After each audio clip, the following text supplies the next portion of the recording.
Hey Cougar fans, Carter Gleadhill back with Andy Lambert, the head coach of the football team, in another edition of Coaches Weekly. Coach, let's revisit the first road trip that your team has faced this year. That came against Concordia University, Wisconsin on Saturday. Not the outcome the Cougars might have wanted, but what is one or a couple lessons that you could have taken from that road game, especially being the first one of the season?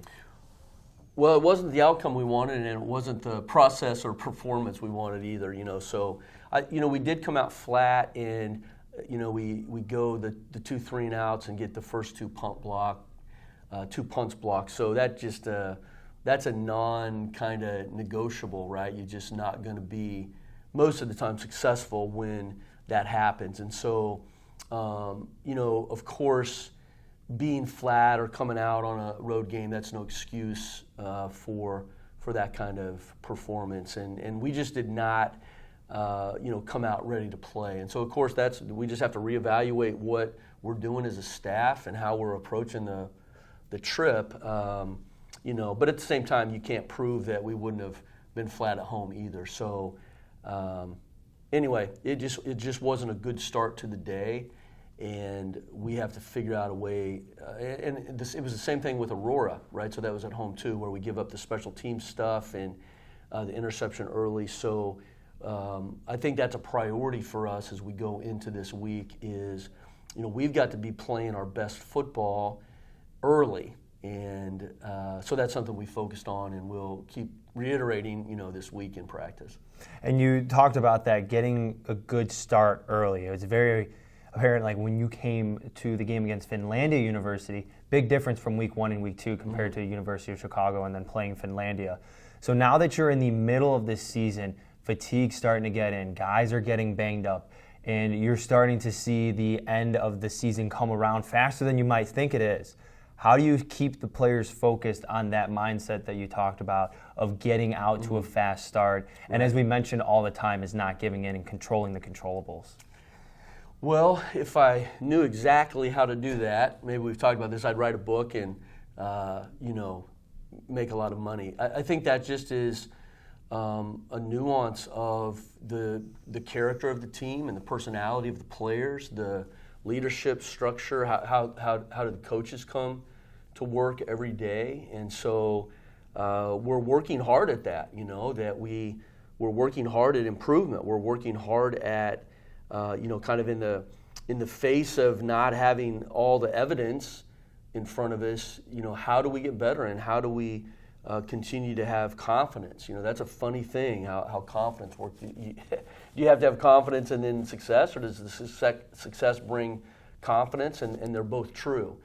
And so, yeah, you're right. I mean, there's a big inner game, on the inside of our heads and our hearts right now that we're playing, and we're working hard at addressing that, but ultimately that's up to our individual players to decide that they're gonna compete and they're gonna fight, just like we've talked about, from the beginning, regardless of the circumstances we find ourselves in.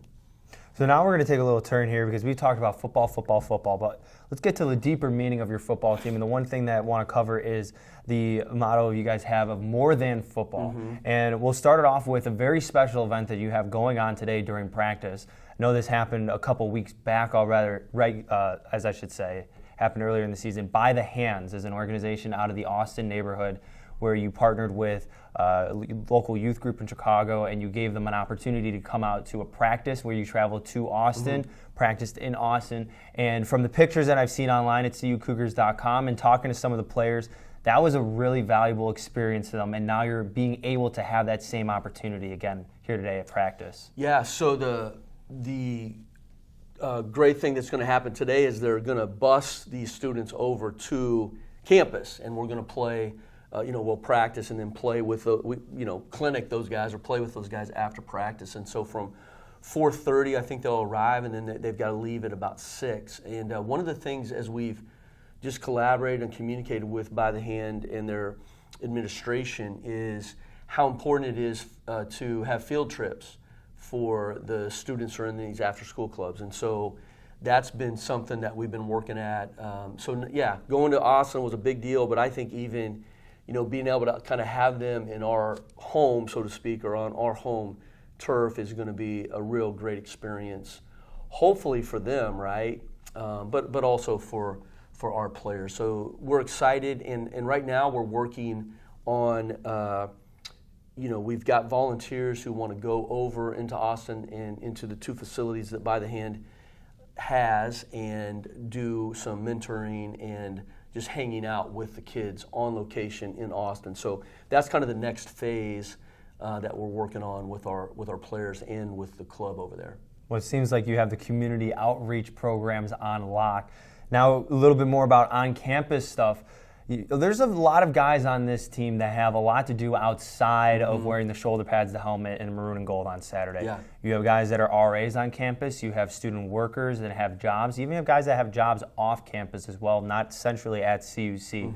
But being more than football to you is a big thing about fulfilling everything about vocation at CUC. Yeah. How do you help guide these young men into finding something that they can call more than football in their own life? Well, I think part of that is just staying out of their way with a lot of them, right? We don't give, some of these guys you just don't have to give guidance to, because that's what we're trying to recruit through. And we want dudes coming in who are not just wanting to be excellent football players, but guys who are wanting to go out into the greater world, right, the bigger world, and make a difference. And so, man, we've got a guy, Troy Prattley. He's in SAC leadership, and as a sophomore, we've got Parker Kelly, who does announcing for athletics, and he's kind of all over in leadership roles on campus. And you mentioned the RA. So at the other schools where we've been, some of how we gauge the character of our team is like how many guys are doing things on campus in leadership roles, and of course the resident assistants is one of the biggest ways for our players to be involved in the lives of other students, not just football players. And so I couldn't be prouder of the fact that, I think there's 5 or 6, I can't remember how many, football players who are helping run the dorms. And so that's a big deal to us, in that, someone else on the outside is seeing the character of our players other than just us. And that's a huge deal for our program, and kind of in the development of this whole long-term program, that's been huge for us over the years. Well, the Cougars are not only doing the right things on the field, they're off the field as well, and this team is making a big impact in the community. Can't wait to hear about the experience you have at practice today and next week's Coaches Weekly, after the Cougars get ready to take on Eureka College Saturday afternoon at 1 p.m. here at Concordia Stadium. Coverage of that game is at cucougars.com/coverage. I'm Carter Gledhill, Andy Lambert, the head football coach. We'll see you next week. Go Cougars. Thanks a lot.